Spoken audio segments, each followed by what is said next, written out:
Welcome to Evolve to Succeed, the podcast that brings together entrepreneurs, founders, business leaders and experts to talk about their journeys and explore the link between personal and business success. I'm your host, Warren Munson, founder of Evolve, a coaching, training and development company focused on enabling business and personal success and creating a community of like-minded individuals. Whether that be through our peer groups, one-to-one coaching, our training and development programs for you and your teams, or through our content and events, our mission is to get the best out of each individual and inspire them to be better both in life and in business. If you want to learn more about Evolve, including our beautiful co-working space in Ashley Cross in Poole, then please go to evolvemembers.com, where you'll find great content, insights, details of all of our services, and also information on our forthcoming events. For now though, let's get on with the show.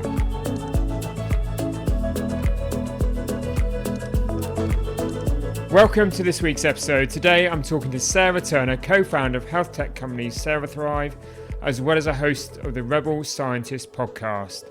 Sarah has a science research background with particular interest in the application of light in biology and biohacking. She is also curious about the role of physics in relation to biology and is currently exploring the fields of quantum biology, photomedicine and consciousness studies. I'm personally fascinated by the world of alternative health and over the years have become more aware of the importance of taking responsibility for your own well-being. Sarah's approach comes with both unorthodox and alternative angles and is largely about gaining a deeper understanding of your body, being more in tune with your environment and knowing how to look after it at different phases of your life. It's a riveting discussion in which Sarah does a great job of simplifying fairly complex subjects, and I loved hearing her passion and drive for holistic health, the research she's doing and the products she's working to create and bring to market. Please enjoy the episode.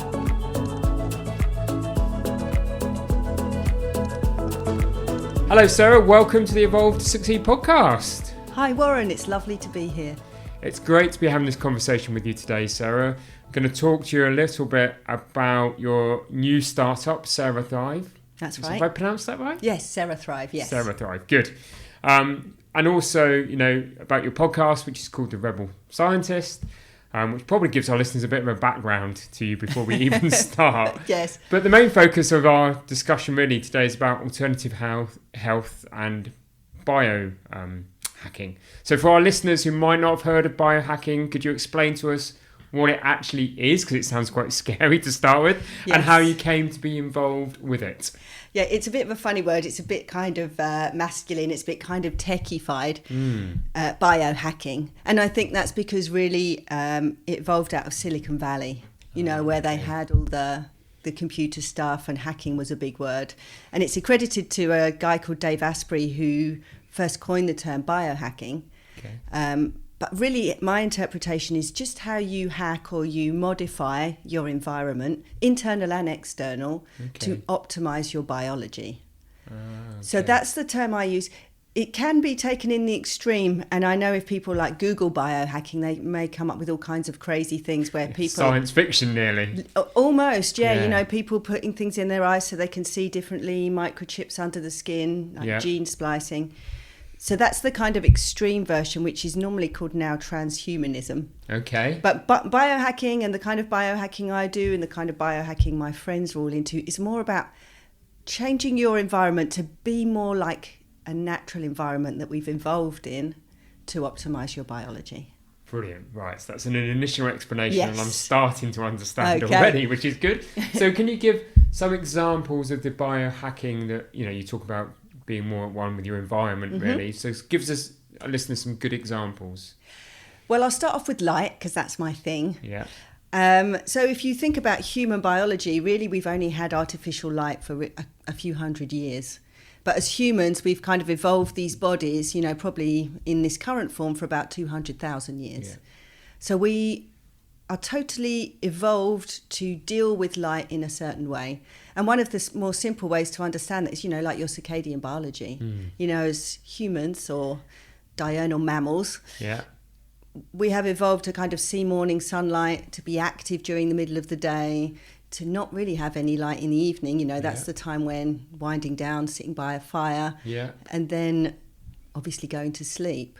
So one of the main very, very easy ways that people can start to be more in tune with that is to do things like seeing the sunrise. Okay. Getting outside in the day and getting those light frequencies, because the body has got loads of light receptors. We're evolved to do that. And it's in that whole bandwidth of light receptors, I suppose. That's right, a whole From frequency. dawn to dusk. That's right. Because the frequency of light will change during the day naturally in the sky. You know, you see more red light in the morning and you see more of the blue spectrums in the middle of the day and red in the evening. And that actually does stuff for our biology. Okay. That maybe, you know, if we just spend all our time indoors, we're missing that crucial piece. And clearly then in that scenario, that kind of artificial light, the light from devices in the evening, you say, will be an influence. Oh, for sure, yeah. On our bodies in a negative way. Yes. Yeah, we're kind of telling, you know, if you're looking at a screen, you know, if it's like midnight and you're looking at a blue screen, you're telling your body that it's the middle of the day. Yeah. And your body does certain things in the middle of the day, you know, as like I say, we're mammals essentially, foraging for food, you know, all of those kinds of things. So I don't think it's any coincidence, you know, the rise of technology coincides with an obesity epidemic, because we're getting a lot of these signals in the form of light cues, and our body is acting accordingly. It's middle of the day, let's get some carbohydrates. Of course, we're not out there foraging anymore, so what do people do? Quite the opposite. Straight in the fridge, isn't it? You know, straight in the fridge, it's so easy. So I think, those things like being aware of the influence of external cues like light is something that's very, very big in the biohacker movement. And it's something that makes intuitive sense to me. And that's why I've kind of devoted my time to looking specifically at light. But of course, there are other cues in the environment. But that's something that's, I think people, once they start to think about it, they understand, okay, that does make sense. Yeah, once you get, again, past that term biohacking. Yes. Which it feels like more like adapting your genes or something.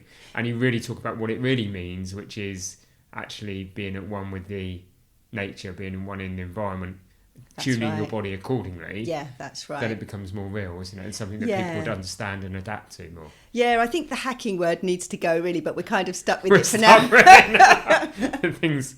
But I'm really interested in your kind of background, because you've got to this point, clearly through being intrigued, but you've come back from studied biology, you come through from a very orthodox kind of side of things as well, and you have studied those both orthodox and alternative medicines to get to this point, and you've worked in the kind of pharmaceutical world.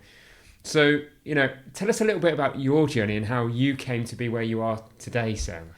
Yeah, that's true. I have come through that fairly orthodox route, and I studied biology, as you said. I studied chemistry, I studied pharmacology, toxicology, and I spent a long time at drug companies like Glaxo, like Merck, Sharp and Dohme.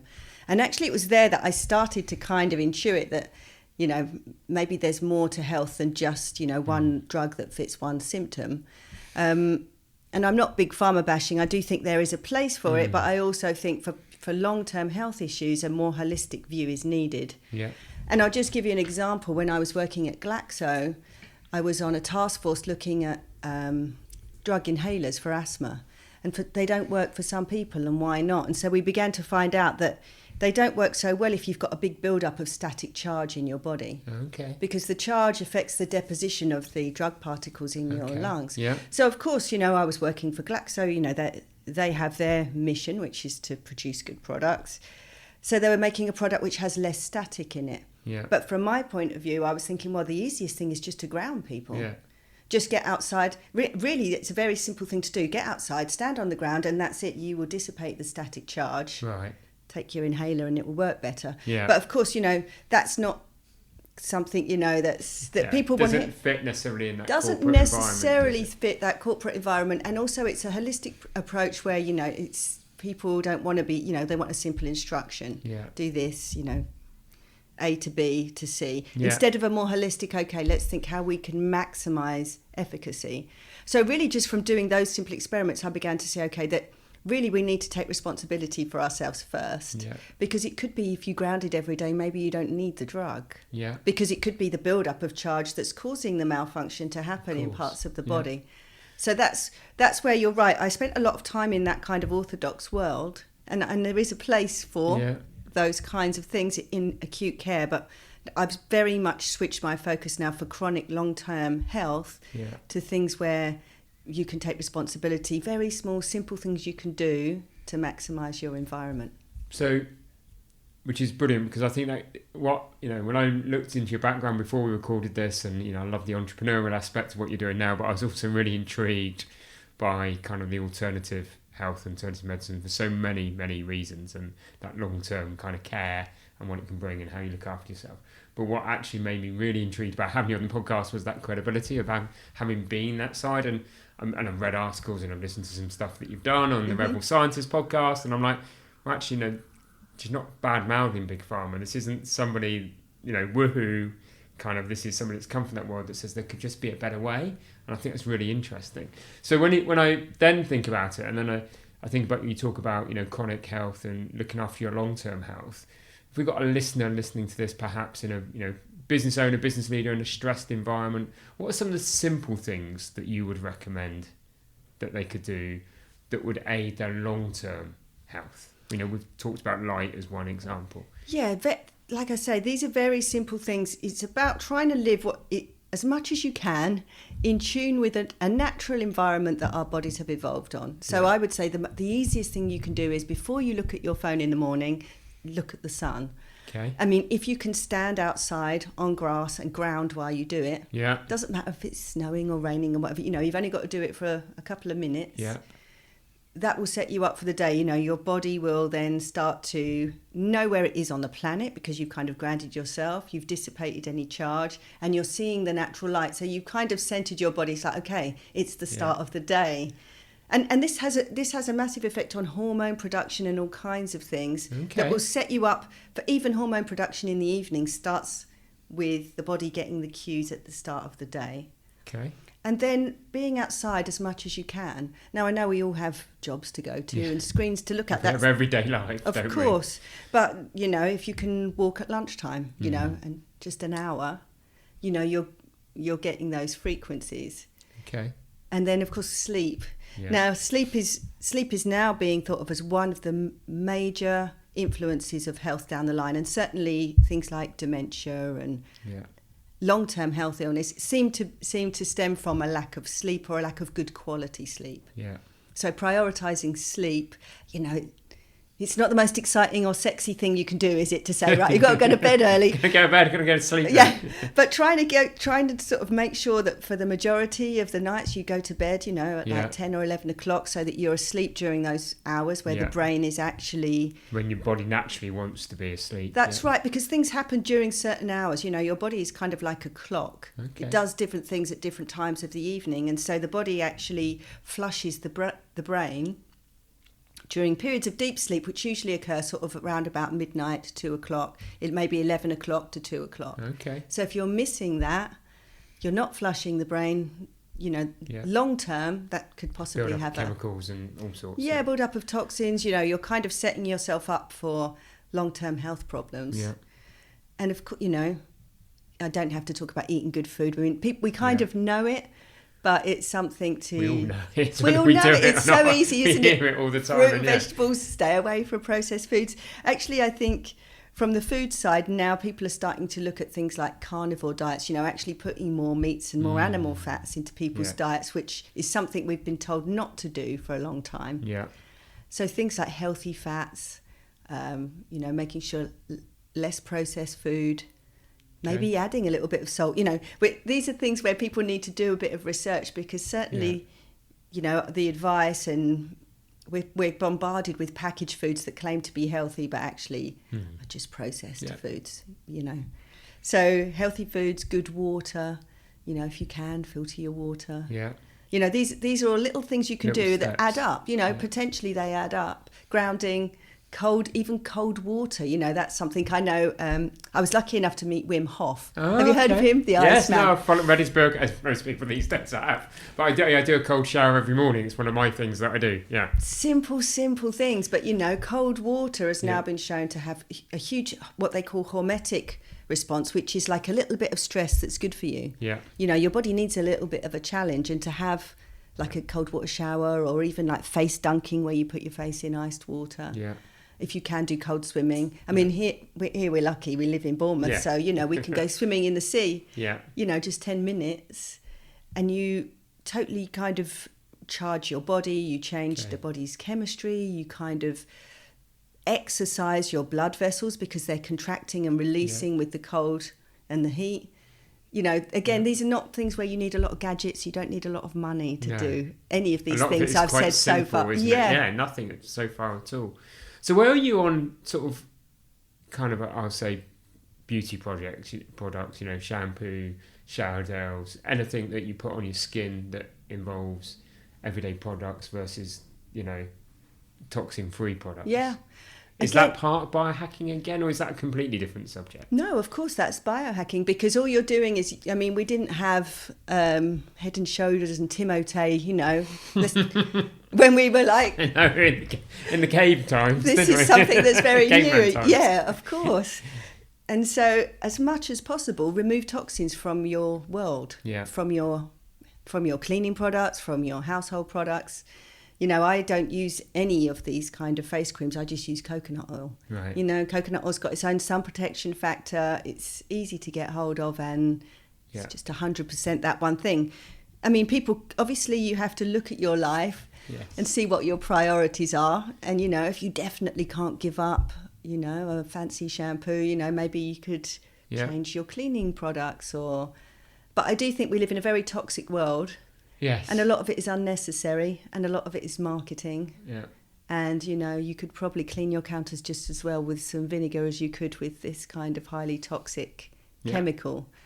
And although it's just small, and we say, oh, well, it doesn't matter, it's only a tiny bit, but it's a cumulative effect of all the toxins that you're dealing with. So it just makes sense to reduce as much as you can. Yeah, make a big difference, doesn't it? When you think of a typical lifetime, 75, 80 years, those little toxins build up.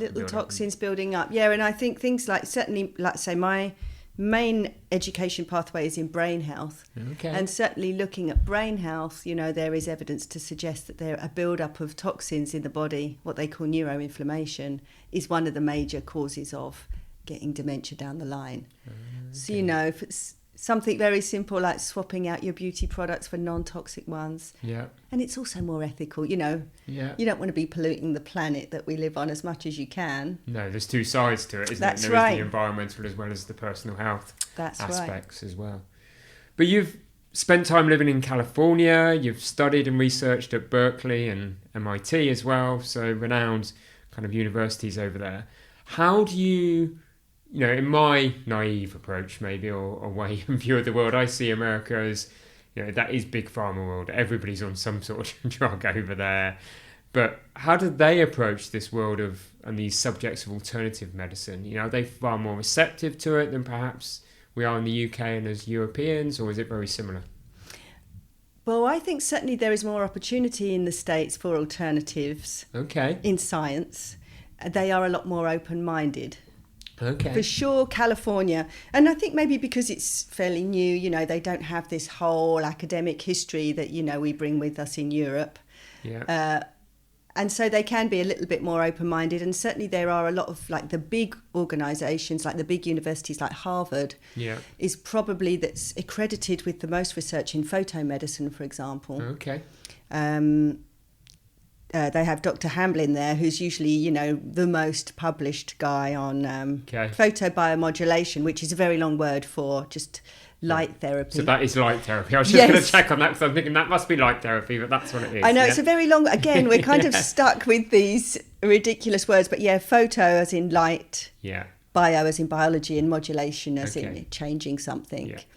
But there's a whole school of photomedicine there. Okay. And then certainly in a lot of the big cities in the States, they have a lot of schools that are specifically looking at these more alternative ways of treating people. And really, I think my time in California is what helped me to grow more in that area, because I could go to a lot more events, a lot more people were talking about it. It's interesting, isn't it? Yeah. And they have a different system out there. Their health system is different, whereas here we kind of have the National Health Service, where really you have to do what's in front of you or you pay out. Whereas there they have... insurance, and you can kind of pick and choose what you do. So they're more open to using alternative sort of medicine as therapies and treatments. They are as in a part way. of their kind of paid for kind of insured services. Yes, or if they have to pay a lot for the treatment they're getting, they're probably more motivated to do something to prevent it in the first place. Okay. Whereas here, we just wait till we get ill and then we get it rely on treated the for free. NHS. Yeah. Yeah, okay. So there is more people actually using, I think if you were to go to the States and talk about red light therapy, a lot more people would know what you were talking about, whereas here it's still very fringe. Yeah. And that's a really interesting, so we're going off at a bit of a tangent, but the NHS is an amazing organisation. It does wonderful things, but it's, having had some recent experiences with the NHS, it's very much prescriptive. This is the way, this is what it's going to be, there's a path. And actually, what you're doing sits outside of that, and they would never necessarily describe or even suggest trying kind of biohacking, really, would they? No. I've got a great example, from a place where somebody really was with cancer, and they were getting all the advice outside of the NHS to do exactly what you're saying, remove toxins, change their diet, do all of those things, and the NHS were like, well, come and have this wonderful drug treatment, which is clearly amazing and right time, right place, needs to be done. But once you've done it, you're going to feel a bit low. Just go and have loads of sugary food. Mm-hmm. And it just kind of like, even in that moment in my mind was like, well, there's just this contrast here. Yes. So where do you think, what's got to happen within the UK for some alternative, the subjects that you talk about to become more mainstream? What's got to happen, Sarah? I think it has to start with the education. Yeah. Because at the moment, what I'm talking about really is biophysics, like the interaction of things like light with the body, or even like magnetic fields, all of these different things. And it's not in the curriculum of any kind of medical professional. No. Doctor, nurse practitioner, they don't get taught this.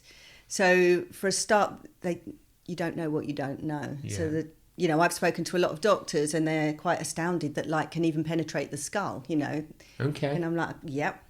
So I think the education has to be there. I mean, the NHS there are tiny little inroads, and there's Thor, which is a company based in Cambridge, and the guy there, James Carroll, has got a medical approval within the NHS for treating side effects of throat cancer with red light.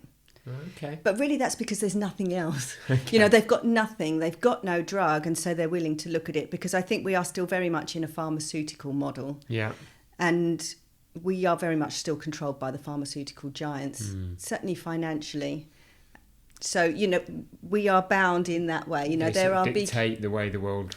They do, they do at the moment. And also they dictate the research that can go ahead, because most universities, if you can't just do research, you need funding. It needs to be funded, yeah. Needs to be funded, and a lot of the funding comes from the pharmaceutical companies. So, of course, they're not going to fund something that goes against their products. Their commercial interests, yeah. It's not conspiracy theory, this is just how it's the way of the world, it is, isn't it? It's just the way of the world. Yeah. But I think as more and more people start to try these things, and we start to see, okay, we do need an alternative, because drugs just don't work for everything. No.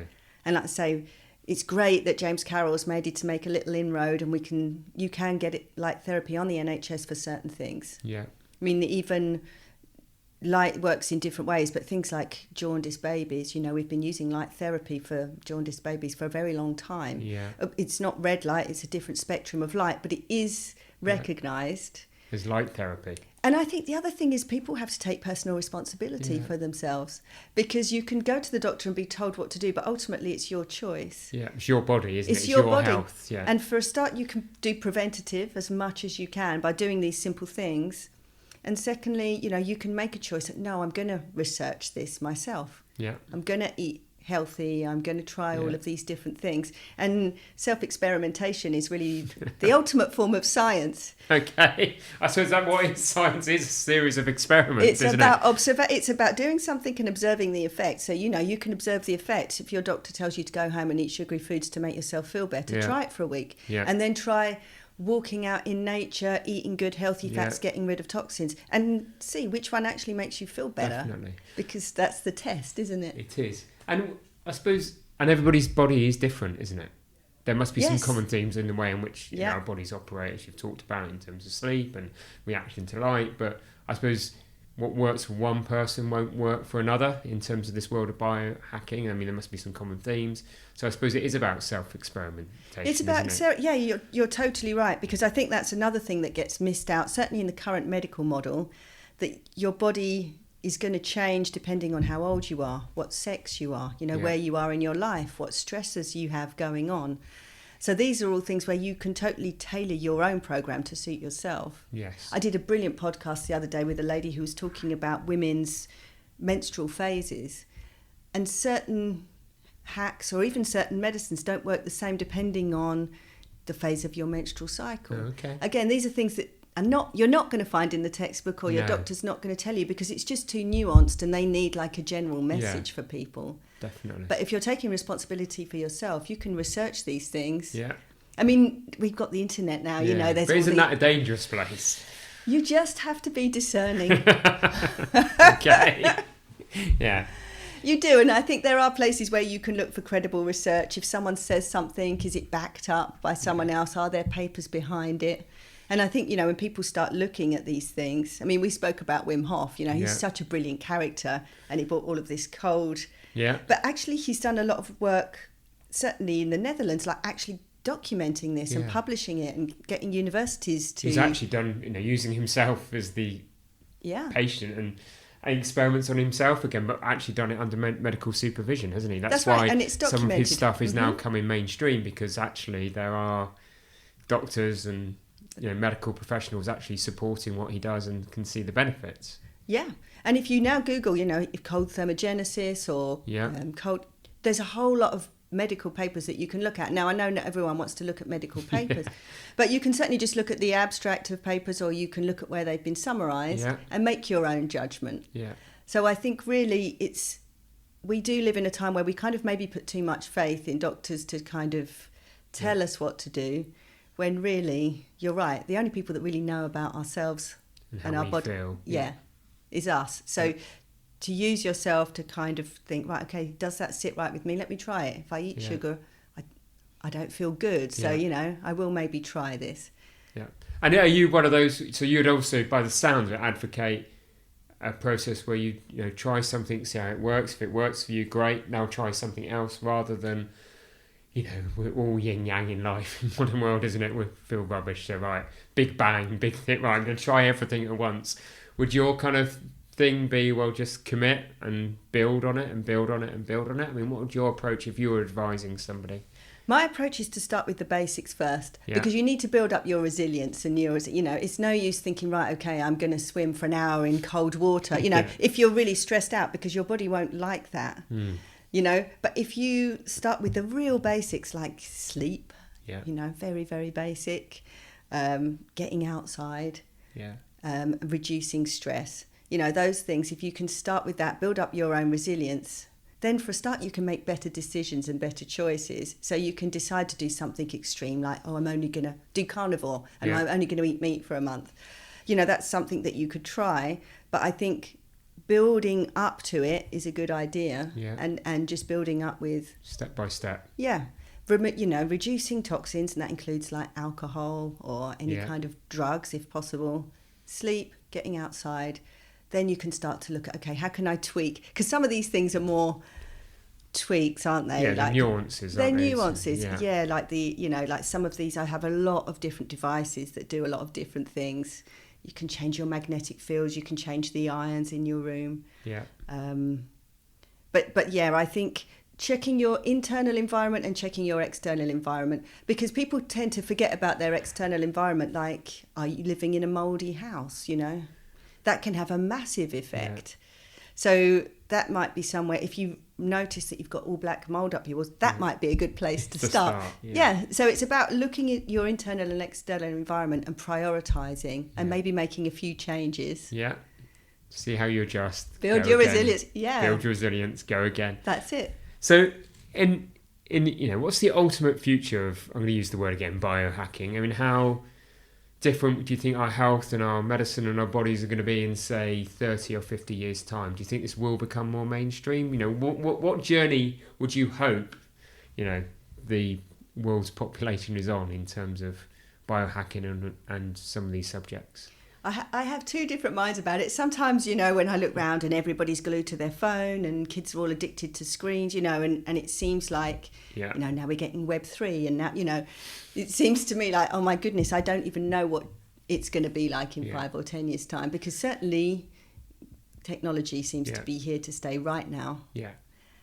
So I think it's going to become more and more important to understand the effects of these kind of non-native electromagnetic fields, the Wi-Fi and the computers and the light. It would be nice to think that more people are going to take responsibility in this kind of citizen science, and because we've got more information, it would be nice to think that people can more progress down that way. Yeah. I'm just not sure how that's going. Certainly at the moment it still seems to be very fringe, and it's going to be kind of left out on the fringe because it's just not. At the moment, it seems like we're taking a little bit of a dive downwards in return in overall general health of the population. Yeah. And economic conditions and recession or whatever may be coming down the line over the next 12, 18 months doesn't help, does it? Because no, it doesn't help. No, it just piles on the stress, and we know that stress is kind of one of the biggest problems with health, and also it kind of impedes your ability to make good choices, when you're stressed. But let's be optimistic and think that this is just going to be a temporary blip. Absolutely. And people are going to come out on the other side. And I think, kids are more clued up about using technology and computers. And I think they're less about, learning from a certain book. People are more about getting the latest and newest information. Yeah.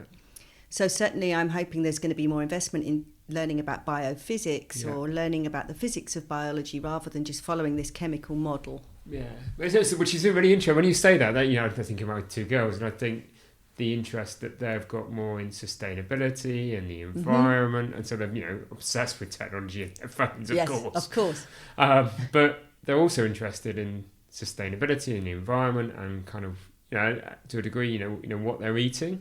And that inquisitive mind around that discussion around the planet brings them back probably to a world where they start to think about what they're putting into their body. So it is a generational thing, maybe, isn't it? That it will become more natural that technology is here to stay, but them considering their environment and how their body reacts to the environment will become more important too. Yeah, and maybe because people start to get more understanding about technology, because you really have to put your mind in a different place, don't you, to understand about radio waves and phone waves and how something works. People are starting to make huge advances in quantum computers and things like that. So maybe there will be a shift in the consciousness of people, that they understand how these things can affect biology.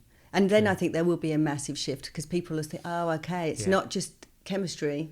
We've also got to consider physics in how the body works. And then I think people will really begin to understand these more, what are now called fringe therapies, will become more mainstream. That would be great. Brilliant. Right. It's been a fantastic conversation. I really want to move on to your own kind of where you've taken this. You've obviously done all of that research, you've been involved both in, as we said, the orthodox and the alternative, but you've got your own business, you've got your own product that you're developing. This is CeraThrive. So please tell us a little bit about it, Sarah.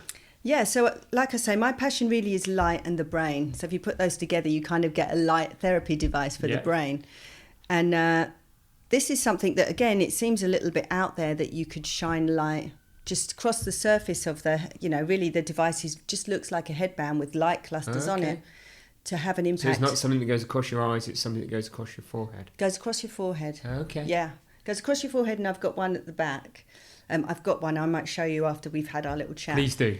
And then there's now evidence to suggest that light can actually penetrate through the skull into the surface of the brain, and it affects the mitochondria, which is in effect the energy powerhouse of the cell, how the body produces energy.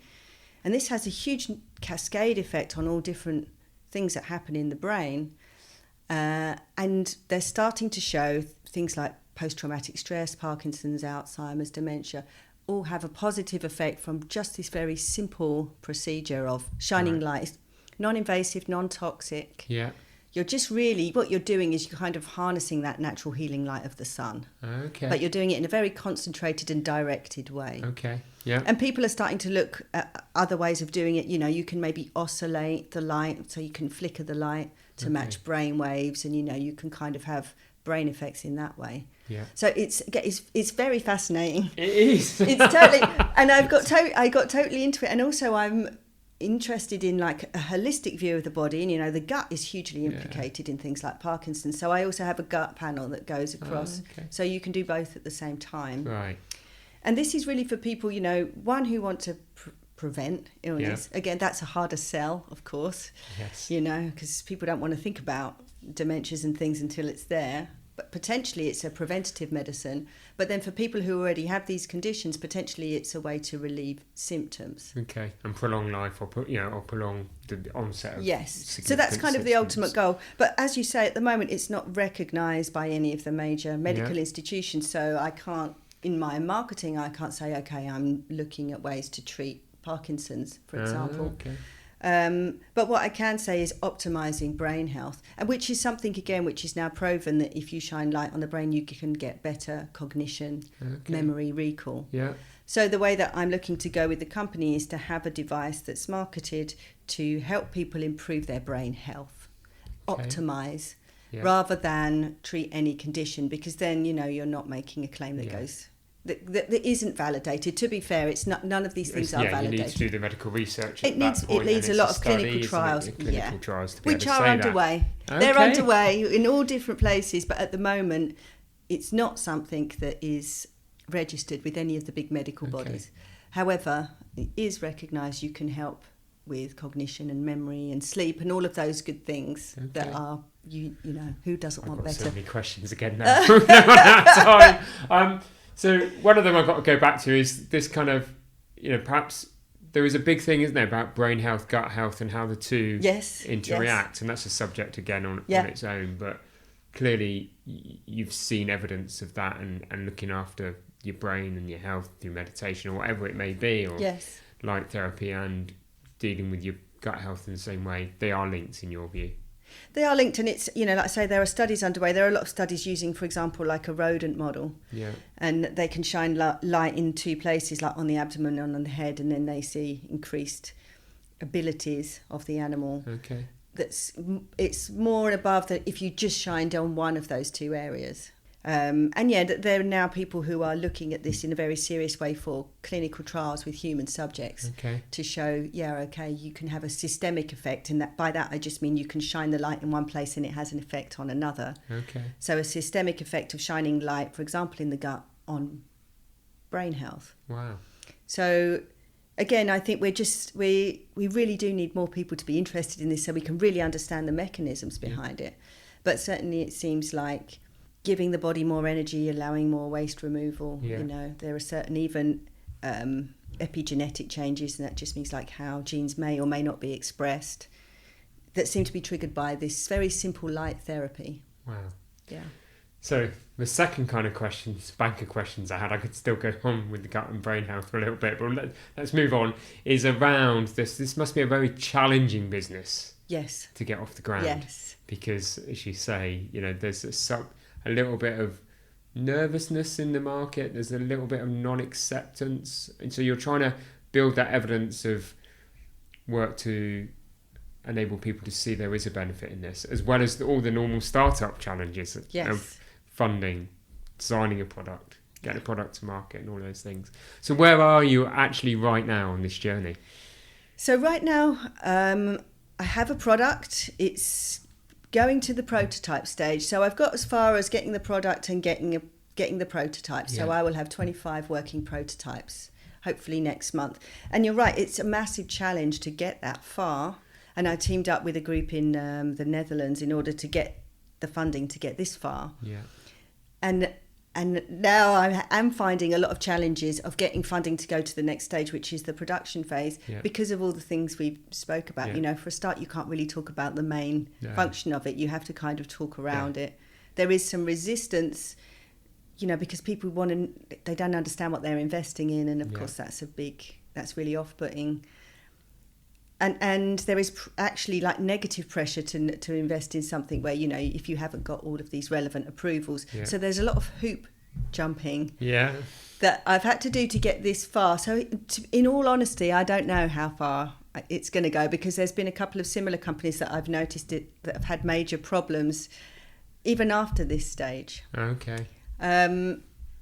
But just to get this far is kind of is a mini achievement. Yeah. This is what it is. Yeah. It's a mini achievement, and it kind of proves that there is interest in this and that it can work. And I've got, I go to a lot of the trade shows, obviously, and try and talk to a lot of people, and there is a lot of interest in this product. And certainly amongst this alternative health community, people are very keen to have these devices. Okay. And I think there are ways that light is kind of getting in more into main industry, like, for example, cosmetic use of devices. People are much more likely to use something that gets rid of their wrinkles than... Yeah. So from that point of view, there's maybe avenues to reframe things. Or product diversification. Yeah, so that you become more attractive to investors. Yeah. Because obviously technology, once you've made a certain technology, you can maybe adapt it in certain ways. Yeah. The expertise can be shared. So at the moment, I'm kind of looking at a lot of avenues of different types of investment or different types of collaborations. Okay, really interesting. And where would you like to see the business in 5 years' time, Sarah? Oh, I would love it if it could be in every old person's home, that they have access to a device that helps relieve symptoms, or if people could just have one at home and use this very simple non-toxic therapy to motivate themselves instead of glugging coffee or whatever people are doing. That would be the goal, is if people kind of recognise the value in harnessing these fairly natural modalities, natural in that they're mimicking nature. Yeah. And it be used more, instead of some of these kind of more long-term detrimental drug options. That would be my ultimate goal for this technology. Brilliant. What a great answer. And I always end, and I think you might have answered my last question there, but I'll frame it slightly differently. And for you, just, in life, what's your definition of success, Sarah? My definition, well, for a start, it's always learning, and being successful to me is did I learn more this year than I did last year? Have I reached more people? So my definition of success is that I learn more and I reach more people every year. So if I can do that next year, I will consider myself successful. Well, hopefully this podcast has helped just to reach a few more people on that journey. Thank you. And that definition of success for you. Sarah, I could speak all day with you. I'm fascinated by the subject. Listeners are going to have a look at this product now because I'm really intrigued. Sarah, you've been a wonderful guest on the Evolve to Succeed podcast. Thank you. You've been a wonderful host. Thank you. Thank you.